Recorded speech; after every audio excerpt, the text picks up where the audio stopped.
tal? Muy buenos días, tengan todas y todos ustedes. El Centro Nacional de Investigación, Documentación e Información Teatral Rodolfo Sigli y el Departamento de Letras Modernas de la Universidad Iberoamericana, y a nombre del Instituto Nacional de Bellas Artes y Literatura y la Secretaría de Cultura Federal, les damos la más cordial bienvenida a los asistentes al Aula Magna José Vasconcelos, así como a quienes nos acompañan a través de la transmisión de Canal 23, al que agradecemos su colaboración, así como al Centro Nacional de las Artes. La Cátedra Rodolfo Sigli fue instalada en el año 2018 con el propósito de ampliar y profundizar la investigación sobre el teatro desde las prácticas artísticas latinoamericanas contemporáneas, teniendo como punto de inspiración la figura y la persistente labor de Rodolfo Sigli, quien con su teatro antihistórico logró crear obras que buscan la verdad histórica de la tragedia mexicana, arraigada en sus paradigmas y mitos históricos. Siguiendo pues este espíritu reflexivo, el propósito de la cátedra es producir un espacio de análisis, discusión y difusión de la investigación original y profunda de la escena latinoamericana, más allá de una disciplina singular, pues su interés es también el de fomentar los acercamientos multidisciplinarios. Considerando que la Cátedra Rodolfo Sigli se ha sostenido desde un emplazamiento político, nos ha parecido pertinente hacer evidente la postura crítica o sigliana sobre el teatro, la verdad y la historia, por lo que se ha tenido el interés por trabajar sobre una línea de pensamiento crítico y de teatro latinoamericano. La oportunidad que nos brinda esta opción nos ha hecho reconocer la labor académica y docente que sobre la historia de las culturas latinoamericanas y los trabajos sobre el cuidado de sí y las prácticas comunitarias ha realizado el doctor Rafael Mondragón Velázquez.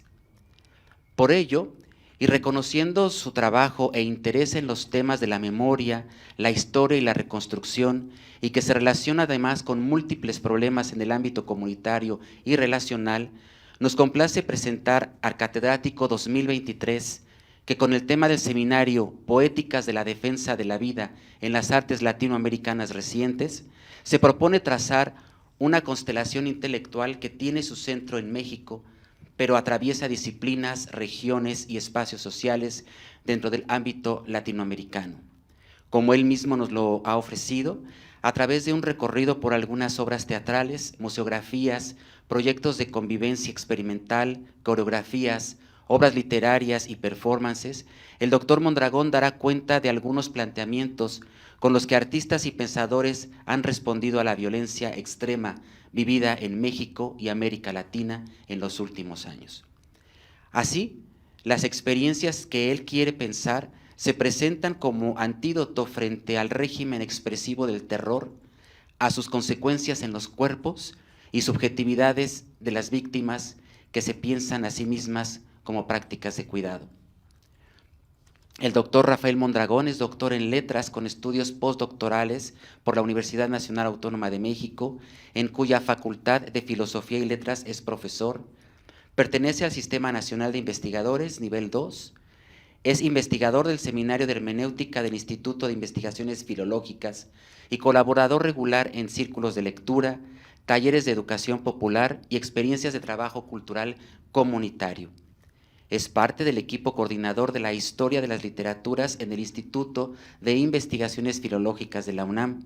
Junto a Álvaro García San Martín, coordinó el proyecto de edición crítica de obras completas del utopista chileno Francisco Bilbao en 9 volúmenes. Es autor del libro Filosofía y Narración, escolio a 3 textos del exilio argentino de Francisco Bilbao, 1858-1864, así como la obra colectiva Pensar Crítico y Crítica del Pensar, Coordenadas de una Generación, que fue coordinado junto a Diana Fuentes y se concibe como el primer volumen de una colección dedicada a la historia del pensamiento latinoamericano reciente.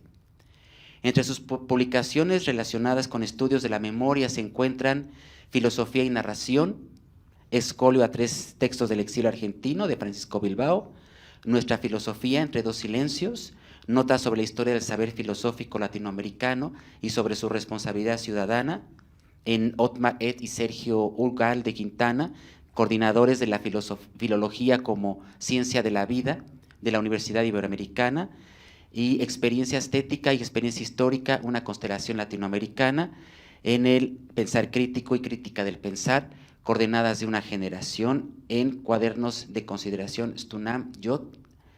Y recientemente, este año, han salido a la luz los libros Izquierdas Radicales en México, Anarquismos y Nihilismos Postmodernos, junto con Carlos Iliades. Y también es autor este año, salió la publicación de su investigación sobre el largo instante del incendio, un ensayo biográfico sobre José Vasconcelos. Rafael Mondragón, además, fue integrante del comité dictaminador del Premio a la Investigación en Poéticas Teatrales Mexicanas Contemporáneas en 2022, convocado por el CITRU y la Coordinación Nacional de Teatro, y participó también en las actividades académicas con motivo del 40 aniversario del CITRU. Así que gracias, Rafa Mondragón, por estar siempre cerca del CITRU. Gracias, Hugo Salcedo, por venir aquí representando a la Universidad Iberoamericana. Y pues sin más, le cedo la palabra a nuestro catedrático. Hacemos un breve receso para que nos preparemos para su cátedra. Muchas gracias y bienvenido.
Buenos días, bienvenidas y bienvenidos.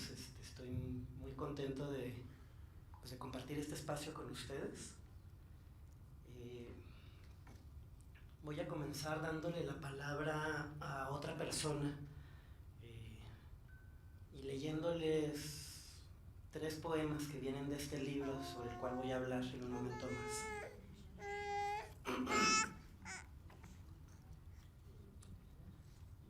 Era verano. El sol caía verticalmente sobre nuestras cabezas. Era verano. Sin embargo, el invierno en nuestras vidas comenzaba. Tú, una semilla que dormía serena. Una manta de nieve te envolvía. Demeter había abierto sus brazos para recibirte. Tus hermanos te pusieron cuidadosamente en sus manos. Nos alejamos de aquel lugar con la esperanza de una primavera metafísica, y las flores de camposanto que aparecieron en tu piel se vuelvan refulgentes corolas de amapolitas moradas en la tierra, Perséfone resucitada. Deposito tu corazón en esta hoja de papel. En este cuaderno lo siembro como una semilla. Lo cubro con la tinta más suave, más fértil, y sobre cada renglón que se vuelve surco, riego la semilla de tu sangre amada, para que florezca en cada letra, en cada palabra, en cada frase, en cada oración, en cada verso. cada verso se vuelva una oración, cada gota se vuelva una palabra, cada palabra se vuelva una flor, unas palabras tengan el color de tu sangre, otras palabras tengan el color de tus ojos, algunas palabras sean como tus dientes, como tus cabellos, como tu mirada, como tus manos sean las palabras.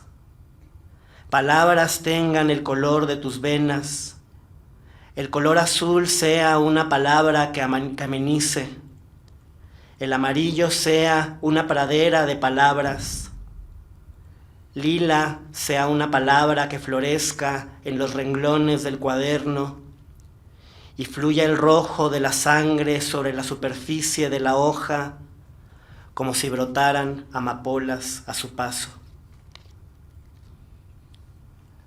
Resucitar así, entre las palabras que se han vuelto flores, entre flores que se han vuelto palabras, en esta pradera de mi cuaderno, rimar pradera con vera, rimar nadia con fronda varia, volverte árbol, flor, luz vegetal, saberte una mariposa que forma sus alas con los pétalos de una rosa anaranjada, rimar, remar, reír en el mar de flores como un caracol, remar en el viento como una pájara, silbar 3 veces en medio de la hoja para que aparezcas, decir un conjuro de 3 palabras para la resurrección, Hashanase, abra palabra.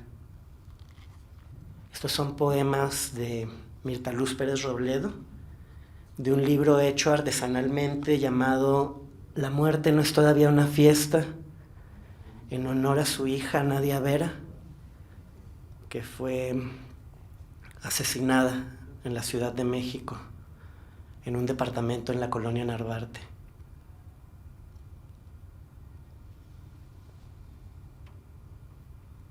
Y esto que en este momento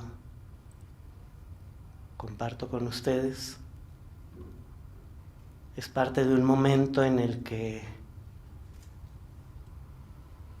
Shanti Vera, junto a Sendik Vázquez y un grupo de amigos, bailaron para nadie.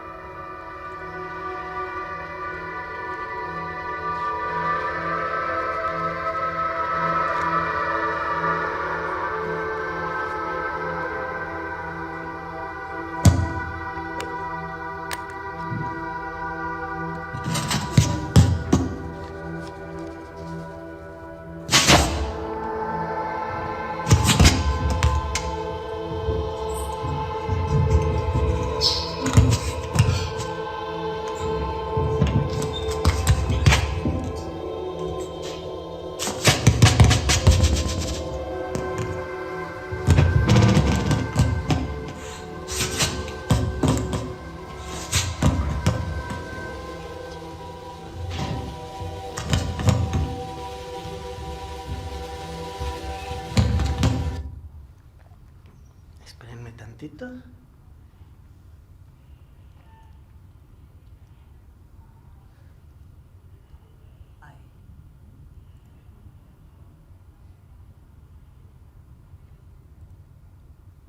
Gracias.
Hay una antigua creencia judía que podría resumirse más o menos de esta forma.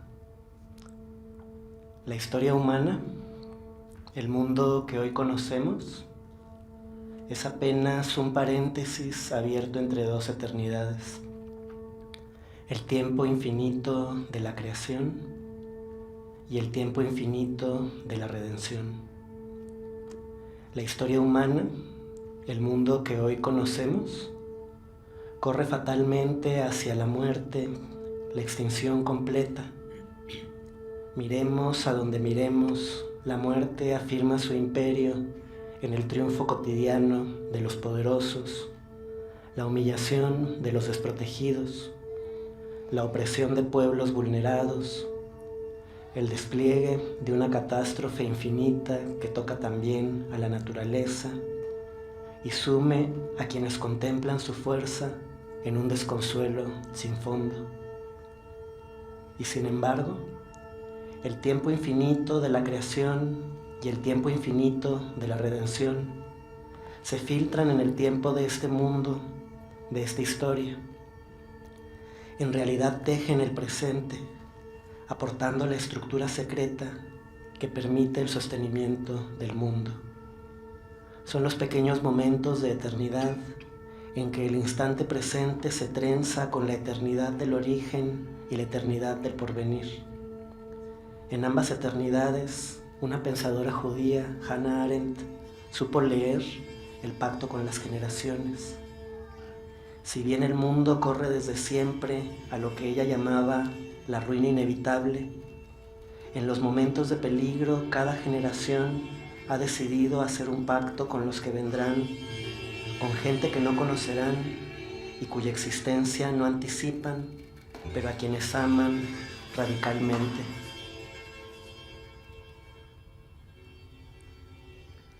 Solo mediante ese pacto se hace posible la renovación radical del mundo. Seremos capaces de jugarnos radicalmente, transformándonos a nosotros mismos y permitiendo que los desconocidos hagan con el mundo algo nuevo, algo que no imaginamos. La pregunta se aclara cuando nos damos cuenta de que nosotros mismos vivimos porque otros encontraron la fuerza para construir un pacto parecido por el cual se nos regaló un mundo y pudimos participar de la vida eterna. En eso consiste la capacidad de heredar. Recibimos de generaciones desconocidas un tesoro y una promesa. Rendimos homenaje a ese tesoro al permitir que él pase a quienes vendrán. Pertenece a todos porque no pertenece a ninguno. No sabemos qué harán ellos con él, pero confiamos en ellos como otros a quienes no conocimos supieron confiar en nosotros. Pues solo gracias a esa confianza se hizo posible que nuestra comunidad de sobrevivientes pudiera burlar a la muerte. También ellos, quienes desaparecieron, siguen viviendo en nosotros. Fuimos habitados por sus gestos. Ellos son la razón de nuestra fuerza. Desde la eclesiología de la Iglesia Ortodoxa Oriental, un poeta con el que Shanti ha dialogado mucho, Arseny Tarkovsky, explicó de la siguiente manera esa vocación comunal. Y les voy a leer fragmentos de un poema que a Shanti y a mí nos gusta mucho. Vive en la casa y la casa permanecerá. Yo te visitaré en algún siglo. Entra y constrúyeme una casa. Por eso es que tus hijos están junto a mí y tus esposas, todos sentados en la mesa. Una mesa para el bisabuelo y para el nieto. El futuro se cumple aquí y ahora. Y si despectivamente alcé la mano contra ti, eres tú quien quedará con 5 rayos de luz. Con omóplatos cual pilastras, sostengo cada día que va formando mi pasado. Con la cadena del sobreviviente medí el tiempo y viajé a través de él como si lo hiciera a través de los Urales.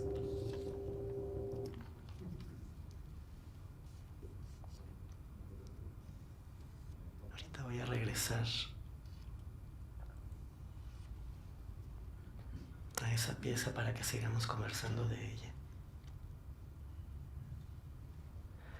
Las antiguas sabidurías del continente americano han contado otra historia parecida de muchas diferentes maneras. Hace mucho tiempo, en otra era, el mundo se terminó. Después del final, los que nacieron aprendieron a ponerse de pie y comenzaron a caminar de nuevo.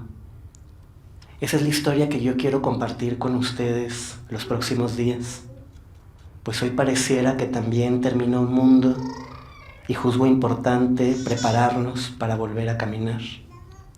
Como no sé cómo contar esa historia yo solo, he pedido permiso para tomar las palabras de algunas mujeres y algunos hombres que han sabido ponerse de pie y me han enseñado que es posible sostener la vida a la mitad de la muerte y que la muerte no puede nada con el destello breve de la eternidad.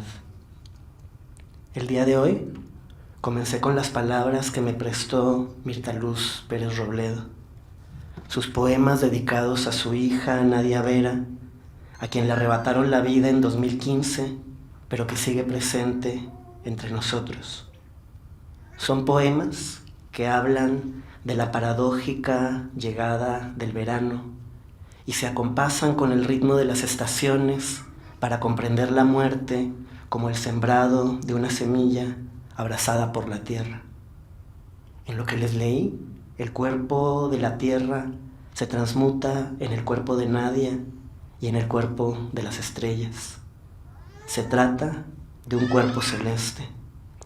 Las flores del camposanto crecen en la piel de Nadia y brillan como fuegos encendidos. Su cuerpo es también nuestro cuerpo. En el misterio de una muerte que parece habitada, quienes acompañamos a Mirta Luz en el momento de escuchar leerla, nos sentimos parte de un cuerpo común, porque la muerte y la eternidad están trenzadas en un abrazo. Nadia penetra en la tierra y allí se vuelve nuestra guía. Nos enseña a caminar por el inframundo, atravesando el infierno junto a nosotros. Vuelve a pesar de todo. La encontramos en cada primavera, hablando en la presencia de las flores. Nadia, primavera. Nadia, Perséfone, iniciadora en el misterio que habitamos todos los vivientes que nos enfrentamos cotidianamente a lo que no tiene remedio. Mirta Luz nos enseña a caminar junto a ella cuando leemos sus poemas. Sus poemas son una petición de acompañamiento, pero también son una guía. Nos inicia en el misterio de la resurrección. Se le puede llamar simplemente poesía a ese trabajo amoroso en el que una madre dice que deposita el corazón de su hija en una hoja de papel, que lo siembra como se siembra una semilla, que lo arropa con tinta, que hiere el papel con líneas que son como surcos, que riega la semilla para que florezcan palabras en que se reconstruye minuciosamente el cuerpo de Nadia. ¿No es esto algo mucho más grande y también más sencillo que lo que acostumbramos a llamar arte? Partiendo del desamparo, estos textos entregan una sabiduría que me parece ligada al arte de habitar. Muchas sabidurías de la antigüedad contaron la historia de cómo durante el fin del mundo las personas que lo vivieron quedaron despojadas de palabras. Y sin embargo, al día siguiente del fin, quienes nacieron aprendieron a ponerse de pie. Las palabras encantadas por la fuerza de la rima en el tercer poema que les leí hacen que alguien resucite. No es solo Nadia quien regresa. Los resucitados somos nosotros. En los momentos más negros, en que pareciera no existir posibilidad de justicia, emerge paradójica la promesa de la eternidad, un consuelo imposible que nos permite seguir habitando este tiempo de muerte sin perder la dignidad. Estas son fotografías del jardín que Mirta ha construido en su casa. Fotos de las flores, ¿no? De que Nadia Dominique Vera Pérez nació el 8 de febrero de 1983. Es del mismo año que yo. Su mamá, Mirta Luz Pérez Robledo, además de poeta, es trabajadora comunitaria, viene del movimiento de la teología de la liberación y trabajó toda su vida como maestra normalista rural. Fue ella quien llevó de pueblo en pueblo a Nadia y sus 3 hermanos y les enseñó a sentir el pulso de la vida que late en la tierra y a llamar por su nombre a los árboles y las flores. Una de las cosas que más me impresionó de conocerlos era cómo íbamos caminando por un camino y me iba diciendo, mira, la magnolia acaba de florecer, esa flor se llama de tal manera. Hay un arte de nombrar y de mirar y de caminar que yo creo que está en el secreto de la coreografía cuyos fragmentos les acabo de compartir y también de estos poemas. 2 de los 3 hermanos de Nadia, Sendik y Shanti, son extraordinarios bailarines. Ustedes acaban de mirar cómo bailan. También a ellos les he pedido prestados sus cuerpos para comenzar a conversar hoy con todos ustedes. Los 2 se formaron en Jalapa, en la Universidad Veracruzana.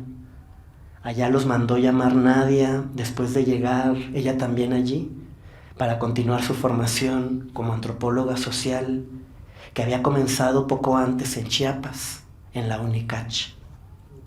Nadia los acompañó en el descubrimiento de esa vocación, no solo con la complicidad y la convivencia cotidiana, sino también con la escritura de una tesis sobre la poética de la danza, dedicada a reflexionar sobre lo que descubren sus hermanos y que comienza con un poema de su mamá. Nadia fue la productora de sus hermanos y fundó junto a ellos el Festival 4x4, que todavía hoy sigue llevándose a cabo cada año y en donde yo leí hace muchos años los primeros fragmentos de esta investigación. Nadia también fue parte de la Asamblea Estudiantil de la Universidad Veracruzana durante el movimiento Yo Soy 132, que atrajo a miles de jóvenes de este país en protesta por la alianza entre poderes políticos y económicos que querían llevar a la presidencia a Enrique Peña Nieto, entonces candidato por el PRI.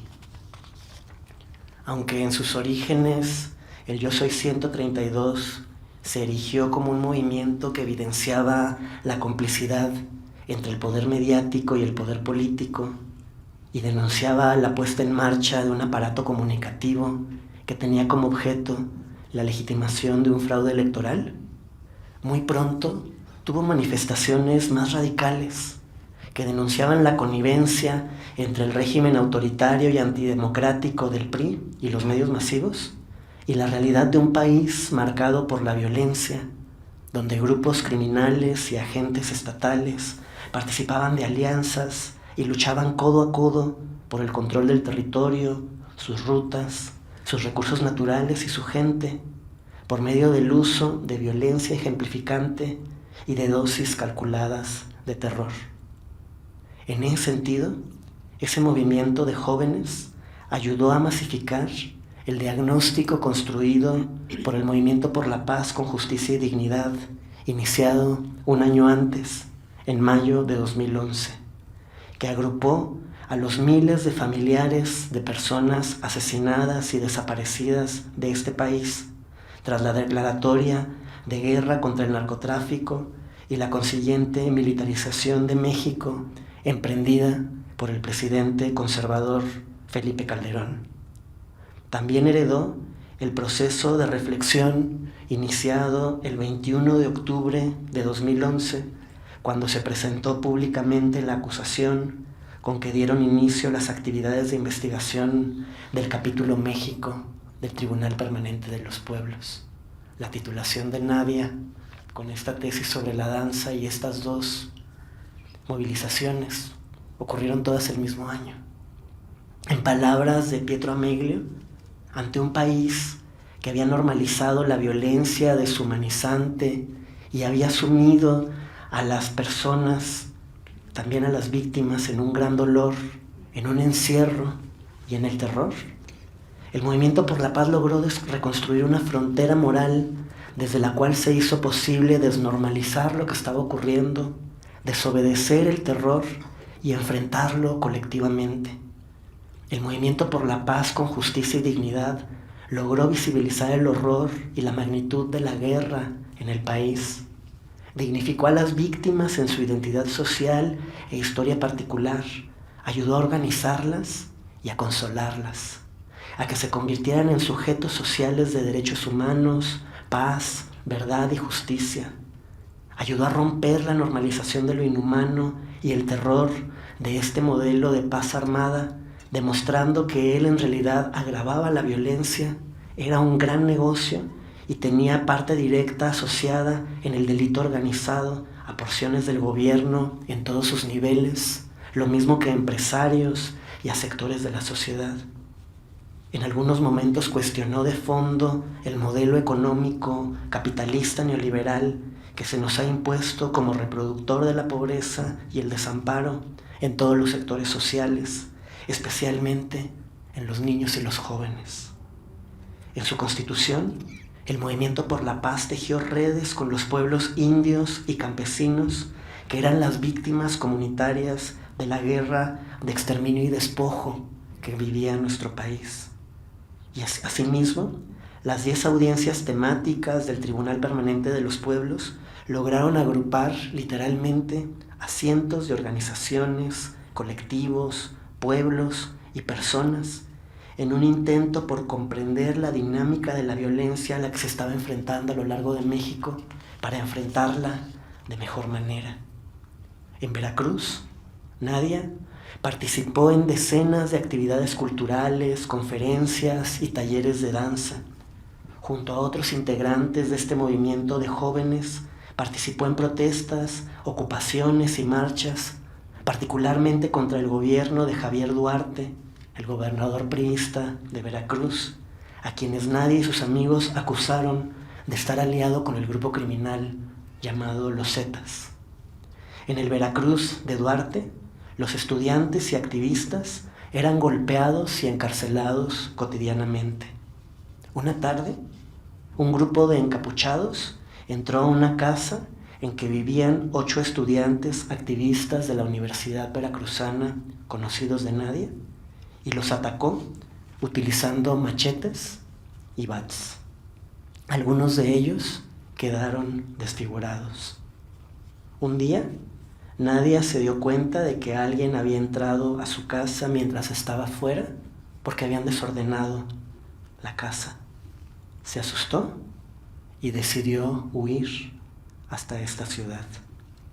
En una entrevista que dio en noviembre de 2014 para el documental Veracruz, la fosa olvidada, habló de la enorme cantidad de desapariciones en ese estado, cuyos números se dispararon con la llegada de Duarte.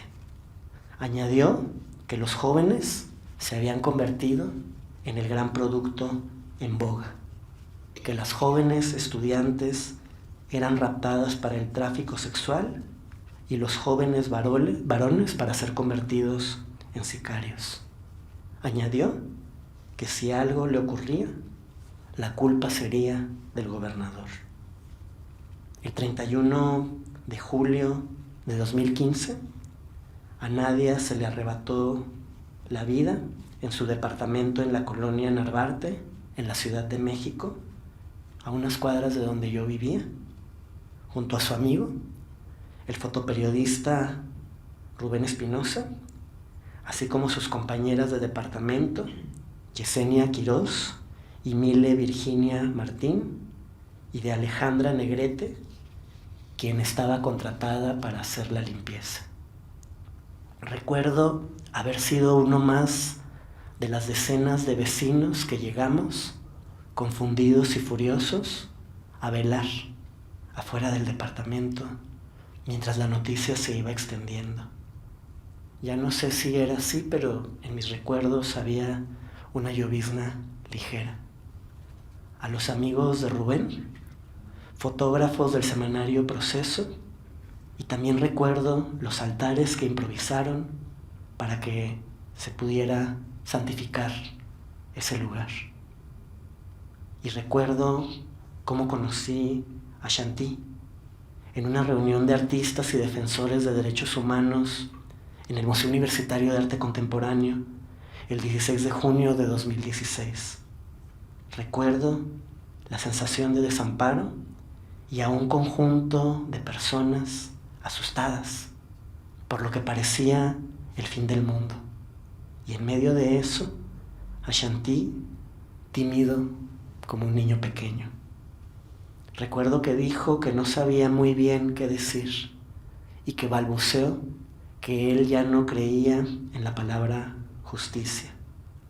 Habló de cómo las palabras habían perdido el sentido y luego dijo que lo único que podía hacer era leer en voz alta una carta que le había escrito a su hermana. Habló de la resurrección de Nadia y de su retorno en la naturaleza.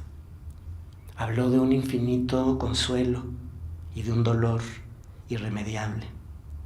Entonces supe que Shanti le seguía escribiendo cartas a su hermana, que a veces las leía públicamente y que bailaba para ella. Y junto a mi mejor amiga, imaginé construir un libro que recogiera esas cartas y mostrara el bailar de sus palabras.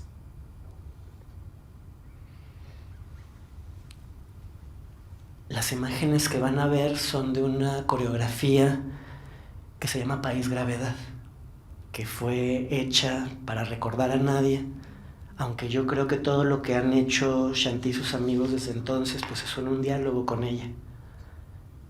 Pero lo que quiero es leerles algunos fragmentos. Esta es la primera carta que Shanti escribió. Hermana mía, ahora que tú te encuentras en todos lados, yo te encuentro en el viento. Veo los amaneceres, te encuentro allí, contemplo cómo naces cada día en multicolores, dorada, rosa, naranja, blanca, radiante, brillante, cómo tu sonrisa, o más bien tu carcajada, que inundaba los espacios donde caminaste, bailaste, soñaste, gritaste, reíste, lloraste, amaste.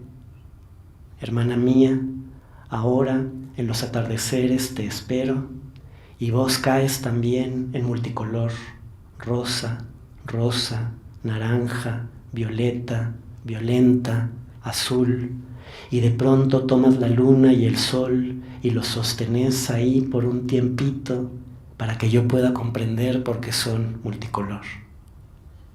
Hermana mía, la cabeza no me da, ni el cuerpo, ni el espacio, ni el tiempo, ni el viento. Hermana mía, ahora que sos ubicua, ¿también sos materia? ¿A dónde están esas manos que tomaron las mías cuando niños? ¿En dónde reside tu voz ronca? ¿En dónde habitan tus ojos grandotes? Si vos no sos materia, entonces, ¿qué sos? Voz, historia, bandera, poesía, noche, día, fotografía, palabra. Hermana mía, ahora que sos tiempo, que sos viento, que sos nochecita con frío, que sos un caldo con mucho limón y mucho chile, que sos los tacos del tío Jul, que sos cerveza y cigarros, que sos conversación, aunque estemos hablando de lo que vamos a comer. Quiero preguntarte, ¿qué es la palabra aparecer? Si vos aparecés en todos lados y me orillás a usar bufanda aquí en los altos de Chiapas, si vos aparecés y me orillás a tomar mi cámara para encontrarte en esos amaneceres y en esos atardeceres y en el tiempo y en el viento, ¿vos sos la palabra aparecer? Mamá dice que ya no hay palabras, que todas se han ido, pero yo creo que vos ya estás en todas las palabras. ¿La palabra es materia? Hermana mía, vos que estás aquí, pero también allá, en ese lugar que dicen que existe, pero que nadie sabe a ciencia cierta. Quiero saber si ya bailaste con Tintán. Quiero saber si ya pudiste conversar con Octavio Paz, si él ya ha escrito algún otro ensayo que direccione un poco este puto país, esta pinche cultura. Quiero saber si Tarkovsky sigue filmando, si Simone de Beauvoir sigue con Sartre, a pesar de los amores contingentes, si Hellman ya encontró a su hijo, si ya besaste a Cortázar, si ya te sentaste a fumar con el Che, si ya conversaste con Tupac, con Raúl Sendic, con Lucio Cabañas, si allá encontraste a los de Ayotzinapa, si Bolaño sigue escribiendo. Quiero saber también si ya te carcajeaste con Daniel, el de Lelutier. Hermana mía, ¿cómo es allá? ¿Hay flores? ¿Sonríes? ¿Te das cuenta que en cada foto que tiro tú apareces? ¿Cómo está Rubén, Rubencillo? ¿Y él sigue tomando fotos? ¿Qué rumbos tomará nuestra cultura mexicana? ¿Tenemos que irnos de aquí? ¿Se va a destapar aún más la inmundicia, el descaro, la desigualdad? Hermana mía, ¿qué tan mal estamos en este puto país que existe una ley general de víctimas, una ley contra la corrupción, una ley de la transparencia, una comisión para vigilar a los que vigilan? Hermana mía, vos de mi voz ronca, ubicua, vos que sos un rostrito inundando plazas, espacios virtuales, conciencias, cuerpos, canciones, poemas, bosques, amaneceres, atardeceres de este puto país y del mundo. Vos que has desatado tanto amor en este hermoso país y en el mundo. ¿Sabes que te extraño? ¿Sabes que necesito que aparezcas?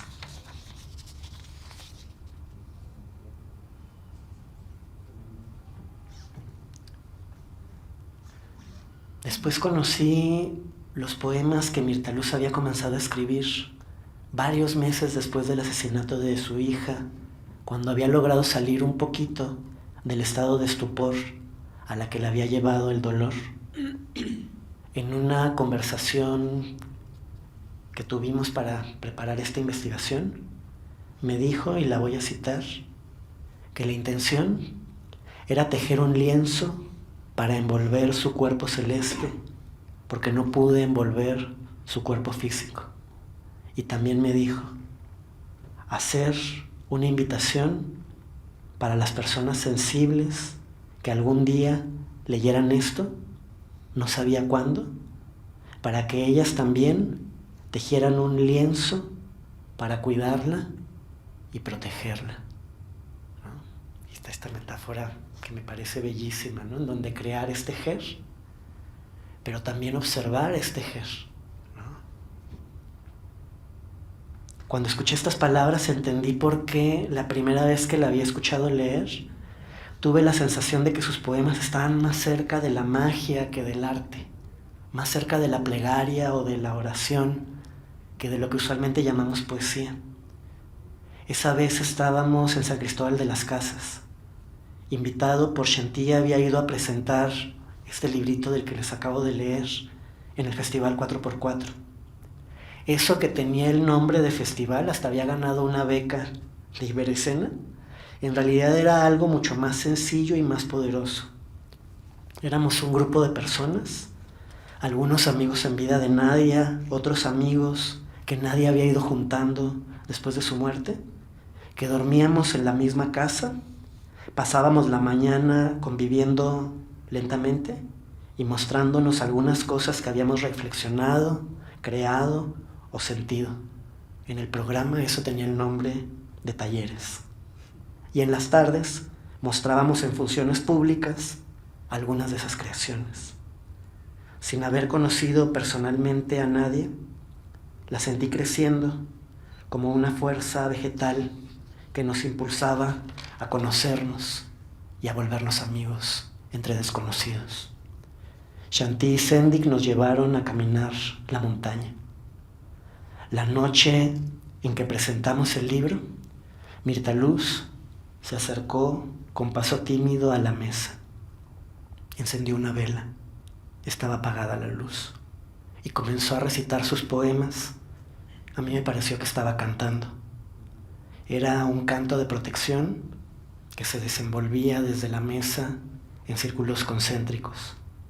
En ellos latía el recuerdo de los misterios eleusinos entregados por Perséfone en los tiempos más antiguos a los que quisieron descubrir qué significaba realmente ser humano. La muerte es irremediable, pero no puede nada contra el misterio de la resurrección. Y ello quiere decir que somos libres y nadie podrá conquistarnos. También latía la parábola bíblica del grano de trigo y el mito maya y náhuatl del nacimiento del maíz. El grano de trigo debe morir para dar el fruto que alimentará a los otros. Les voy a leer un poema más. Miren qué bonito. Y esto está hecho para circular de mano en mano, no tiene ISBN, se entrega de mano en mano y quien quiere tenerlo pues lo pide y buscamos la manera en que llegue. Verso vertical. Viaje a Xibalbá. Desciendo por la escalinata que me lleva al cuerpo de agua. Tu cuerpo, en esta cueva he empezado a tejer un lienzo de palabras para envolverte. Somos manatí juntas, somos manatí. En la postura primigenia el agua me sostiene. Mi corazón es un cántaro roto. Tú me mantienes resistiendo. Muchacha menuda, tu cráneo, tus huesos, tu cuerpo entero de muchacha menuda, corazón de arcilla, vasija de grana, late en tu cuerpo de agua, agua dulce, agua clara, agua luna, oscuridad del día, los ojos miran, lenguas de fuego, plumas de la serpiente, piedra de sacrificio, orejeras de obsidiana, penacho de plumas, sortija de lapislázuli, corazón de jade, bejuco para las manos, bejuco para los pies, asombrados ojos. Mi corazón es un cántaro roto, tú me mantienes resistiendo. Se desenredan las palabras que permanecían atadas a los árboles. Bejucos se vuelven, nos tomamos de las manos, nos atamos juntas para no perdernos. Somos el camino que seguimos, nacida con el viento, viejo guardián del pueblo, bajo la luna de las hojas que caen, en el fondo del agua, doncella para el sacrificio. Mi corazón es un cántaro roto, tú me mantienes resistiendo. Ixmucané Simona nos mira, Ixmucané Xochitl, Ixmucané Simona nos sonríe, Ixmucané Xochitl, Ixmucané Simona nos abraza, con su abrazo de plumas coloridas. Eres piedra preciosa desde antes de la cuenta del tiempo, pájara caracol, serpiente, iguana, guardiana de la tierra, plumas del cielo, conchanácar del mar, ámbar primigenio, hojita del bosque en todas sus tonalidades, juntas somos manatí. Mi corazón es un cántaro roto, tú me mantienes resistiendo. Cabracán nos mira desde lejos, hace temblar la tierra mientras duermen los hombres.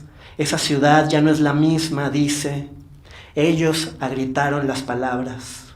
Yo la moví con propias manos para recordarles que eres piedra preciosa. Ixquic, Yamanik son tus nombres, con que te hemos nombrado, curiosa niña menuda, niña de azúcar que te acercaste al árbol donde los monos del mal te vigilaban, venadita que duermes a la orilla del río. Yo te sostengo ahora para que florezcas en este cenote. Yo, el espíritu del agua, te doy tu cuerpo de agua dulce, te doy tu cuerpo de agua clara. Espejito del cielo, tus huesos se han vuelto agua, de agua tu calavera en la mano del agua, tu cráneo estrella de la mañana, tu cráneo estrella de la tarde. Y Coqui, sos vos piedra preciosa que danza en el cielo de este lugar de alfareros. Mi corazón es un cántaro roto, tú me mantienes resistiendo. Tus manos y tus pies son el bosque que emerge entre las piedras, y el bejuco que cuelga de la ceiba crece un poco más bajo la luna llena. No puede ya enredarse sobre tu cuello, porque de tu sangre misma se alimenta. Es el verso vertical que estoy buscando para emerger del pozo en que me encuentro. Hemos tocado fondo y en el fondo nos miramos. El bejuco es ya un rayo de luz que entra en el agua, blanco, rojo, negro, amarillo, verde, como el corazón de los cuatro vientos que me mantienen en el centro. Es el verso vertical que nos sostiene. Nos asimos las dos a él y sonreímos. Un verso vertical que nos impulsa, nos incorpora. Nuestros cuerpos también se vuelven verso y encontramos el camino de regreso.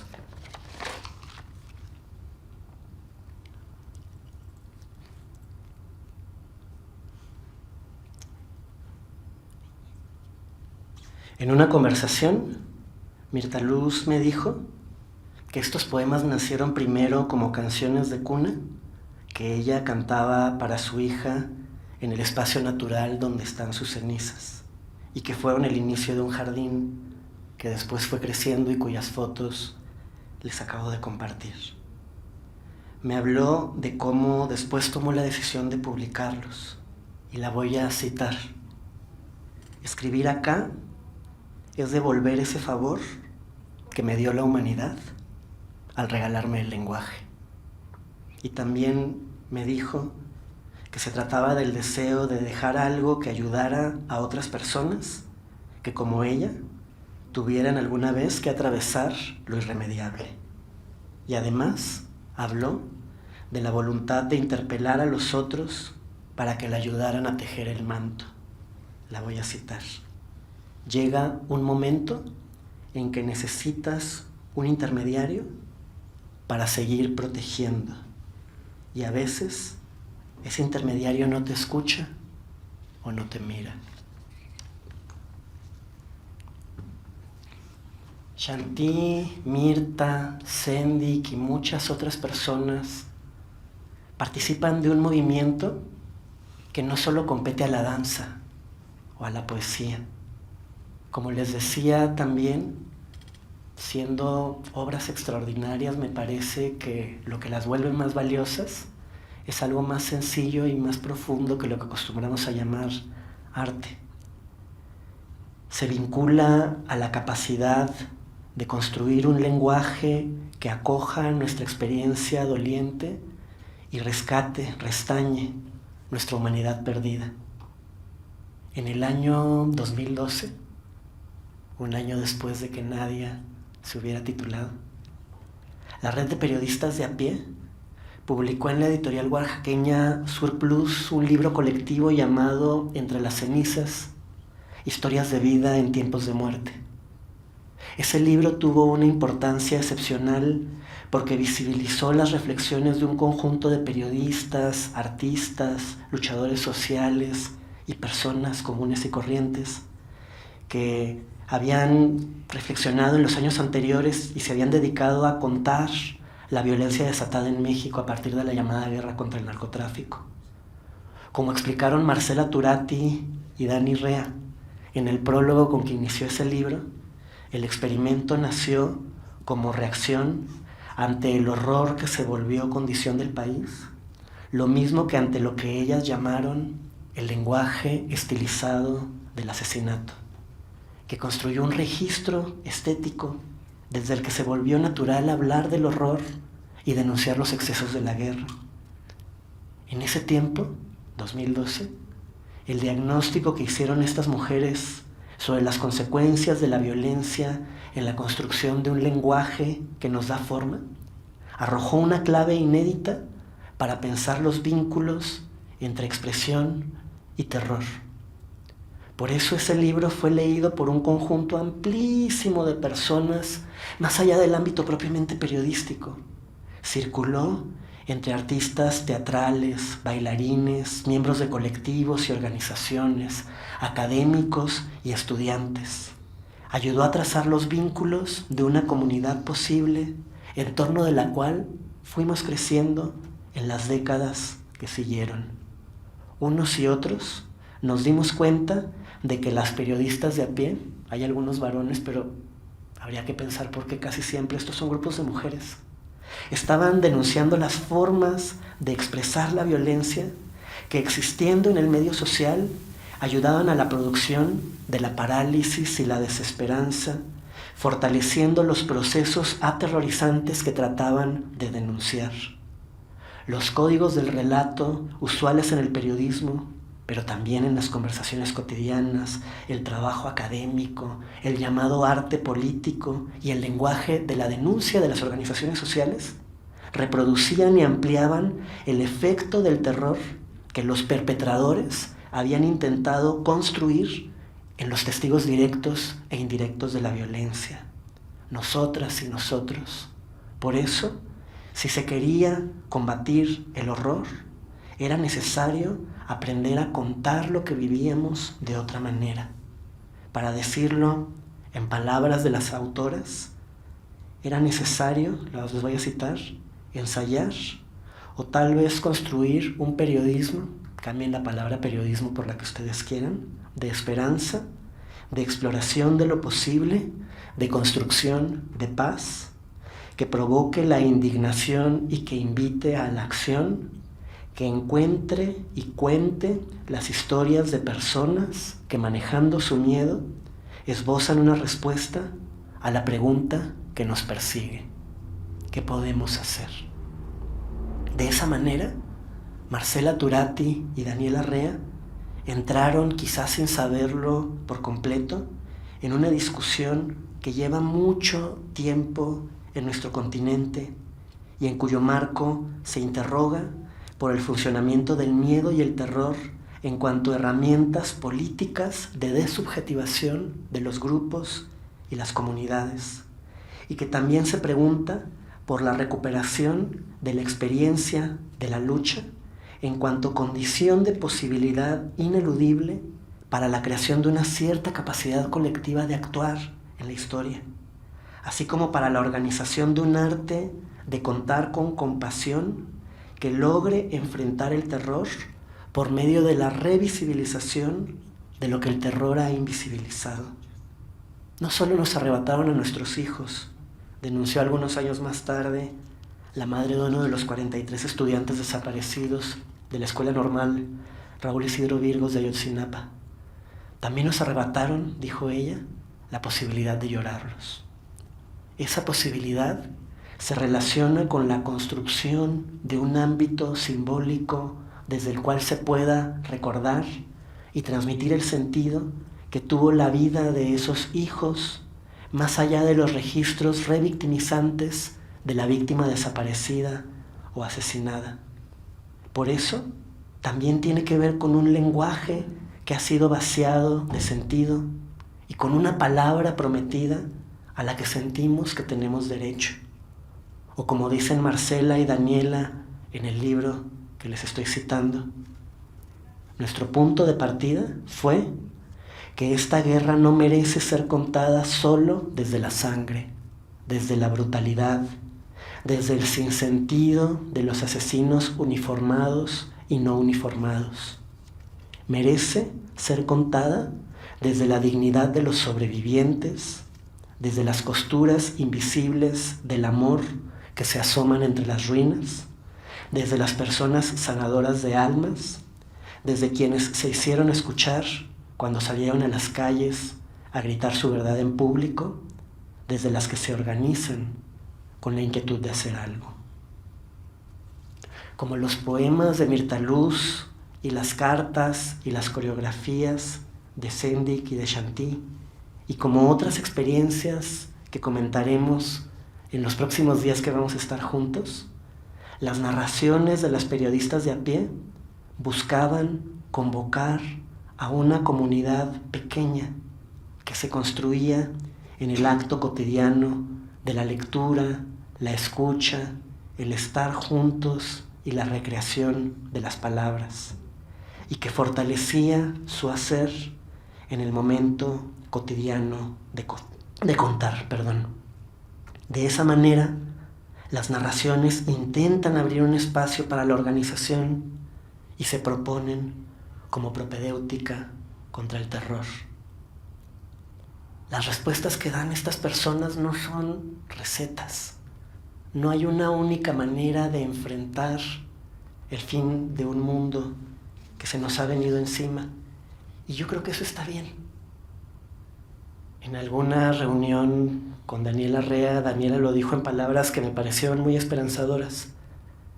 Dijo: el tamaño de lo que estamos viviendo es tal que será importante, necesario, que muchísimas personas nos conozcamos, nos reunamos y conversemos, porque no hay una sola persona que tenga una sola respuesta sobre lo que se tiene que hacer.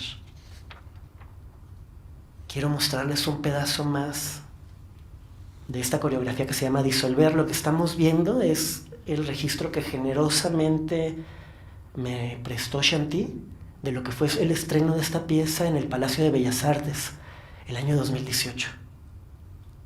No, espérenme, no fue en el Palacio de Bellas Artes, fue en la Sala Miguel Covarrubias de la UNAM.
Es un proceso lento, ¿no? Todavía le quedan varios minutos más, pero este es el final de la pieza en donde vamos viendo un dar a luz colectivo.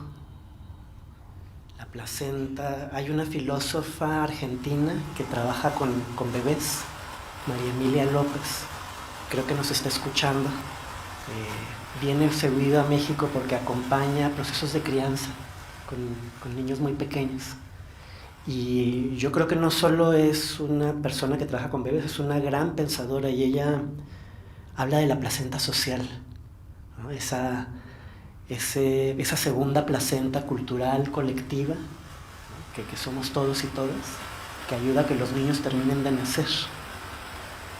Y cuando yo vi esta pieza todavía no nacía mi primera hija, pero tuve la enorme fortuna de acompañar a mi esposa en un parto, y mi gran amiga Tatiana siempre le gusta recordar esa expresión de Marguerite Yourcenar, que decía que creía fundamental para la educación moral de cualquier niño, de cualquier persona, asistir a un parto, atender a un enfermo.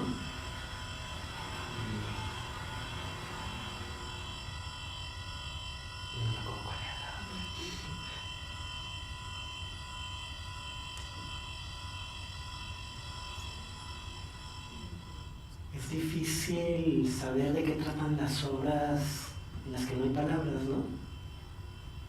El movimiento no está allí para ilustrar ninguna tesis, y sin embargo los cuerpos vibran y nos hacen vibrar.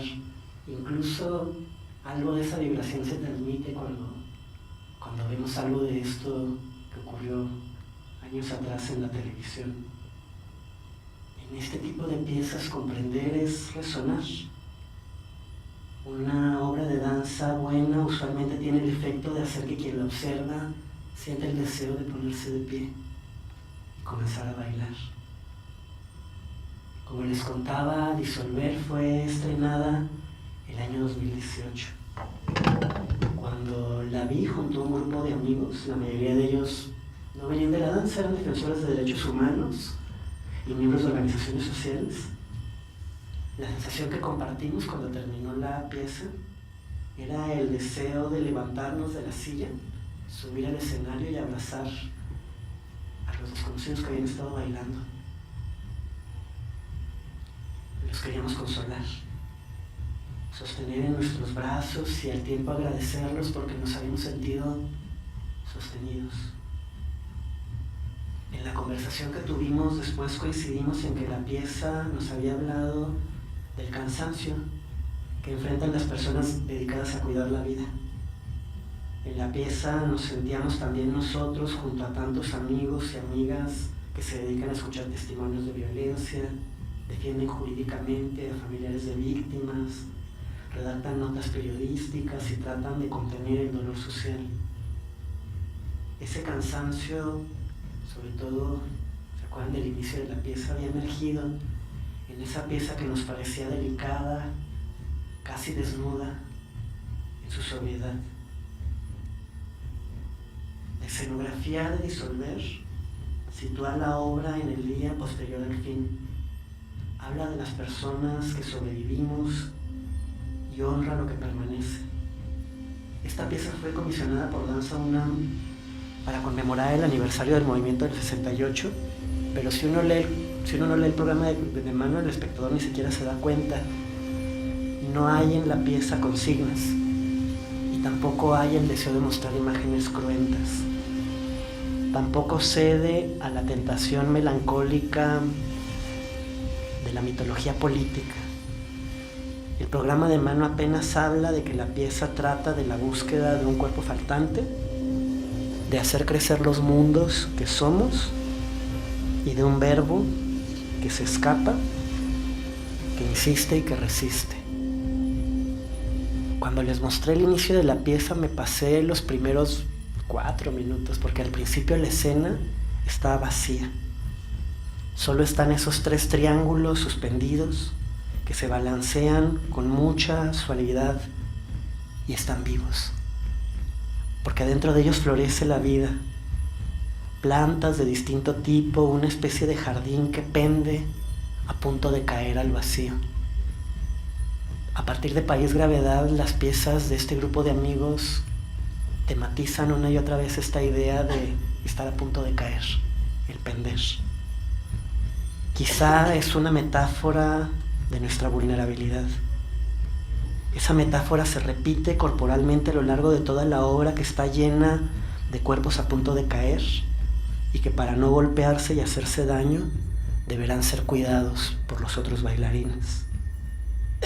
A mí, cuando la vi, la escena, estamos viendo el final, me recordó una película, Stalker, de Andrei Tarkovsky. Abajo del jardín, ¿recuerdan? Hay llantas viejas amontonadas, restos de una civilización destruida. Les voy a mostrar otra vez la imagen del inicio. Y a la mitad de ellos, el milagro del verde, sonidos de lluvia y de tierra que palpita.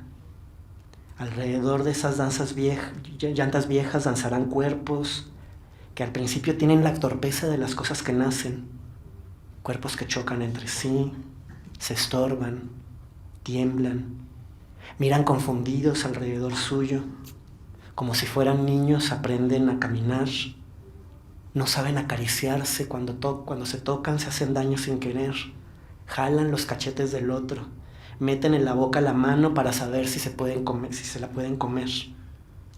Expresan esa forma sutil de violencia que no intenta causar daño y solo es resultado de la falta de experiencia. Muestran con suavidad las dificultades que emergen cuando se está desamparado y se busca al otro para compartir el desamparo y también la esperanza. A lo largo de la pieza, los bailarines se buscan. A veces se quedan callados. A veces no hacen nada en el escenario más que mirarnos y respirar.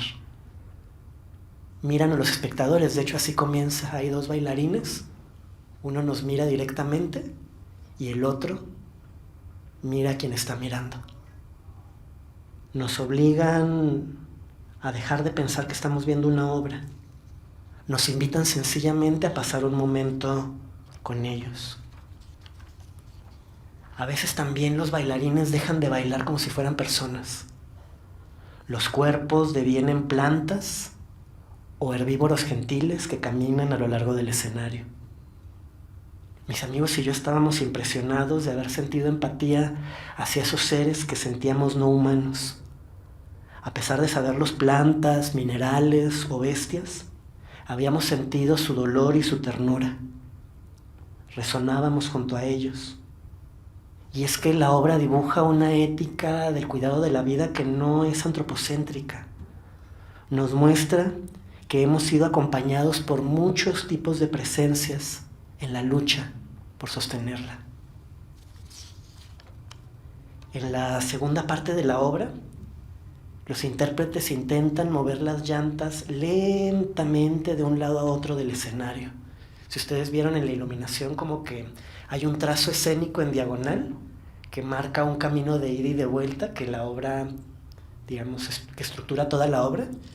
Pero también algo que le interesa mucho a estas personas es que hay una frontera y hay que atravesarla. Entonces una y otra vez la obra se derrama, ¿no? Y la gente cruza la frontera y nos mira. A veces incluso se bajan del escenario. Pero ahí pueden ver el trazo y cómo la gente lentamente mueve las llantas. Sostener la vida cuesta. A veces se cae una llanta. Otras veces parece que una persona quedará sepultada por su propio esfuerzo. Que la espalda de uno podría romperse. Que hay otro que está cargando mal. Es un movimiento majestuoso.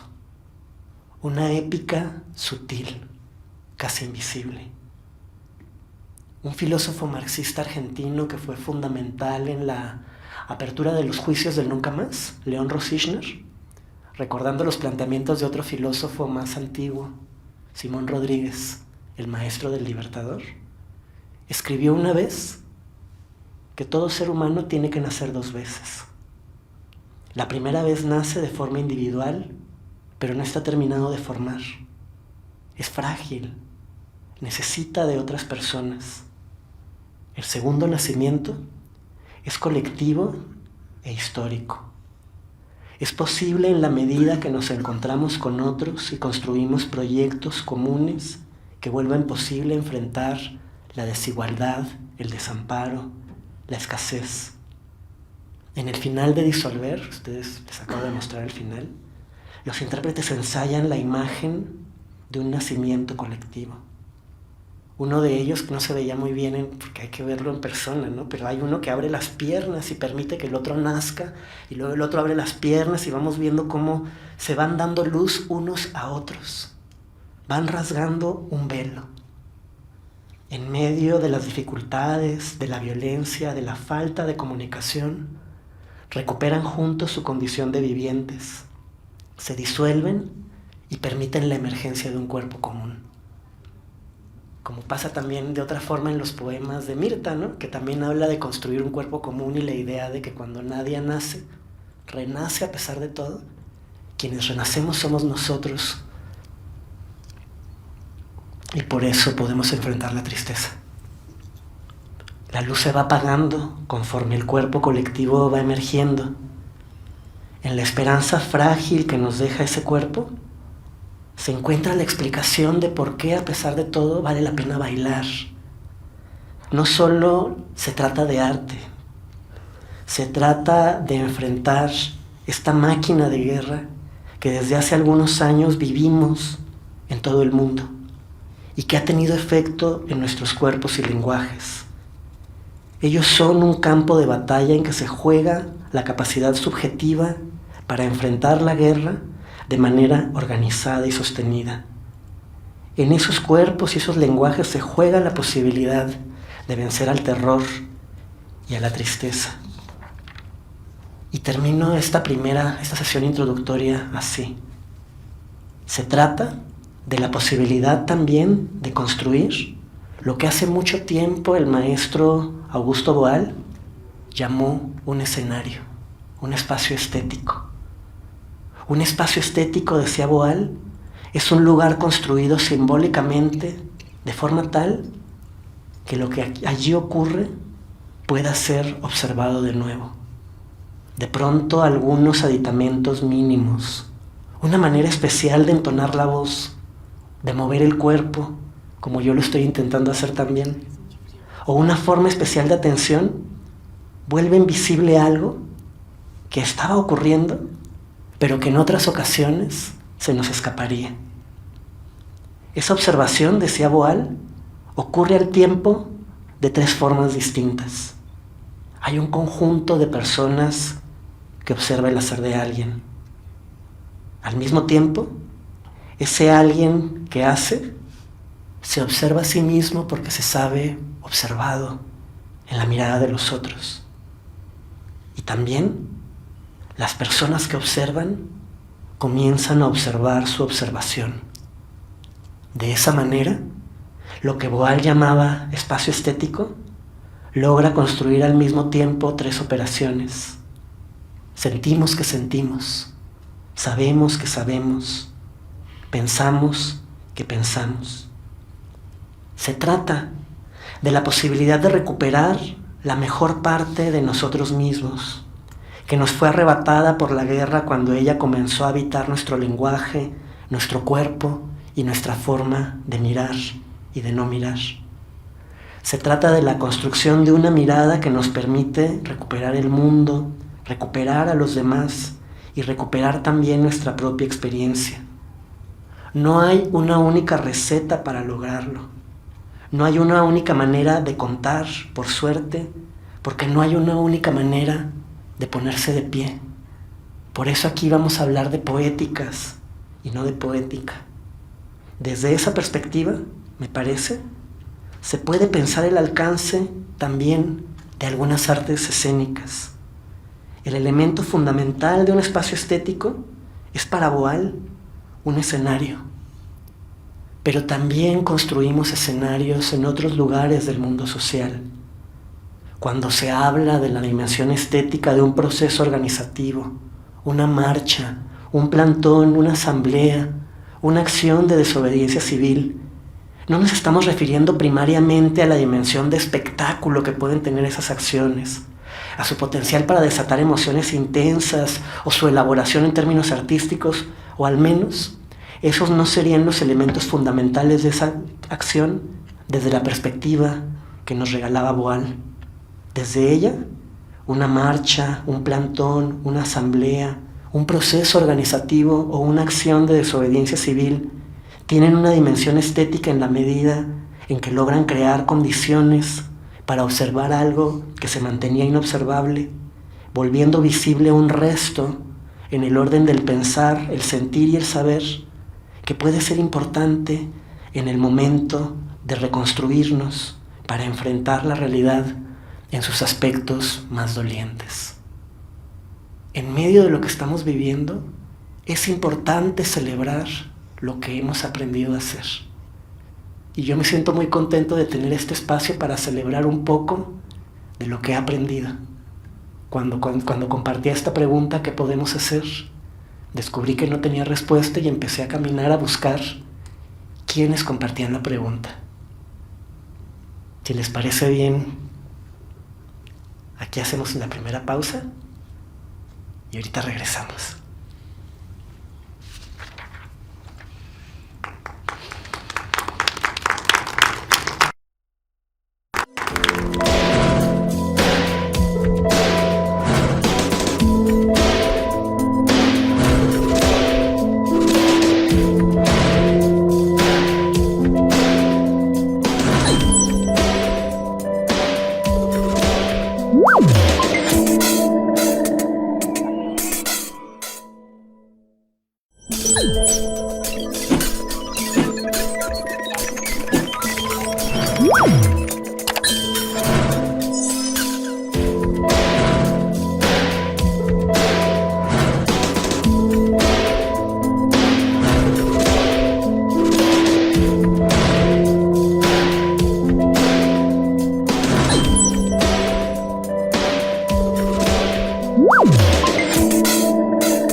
Gobierno de México.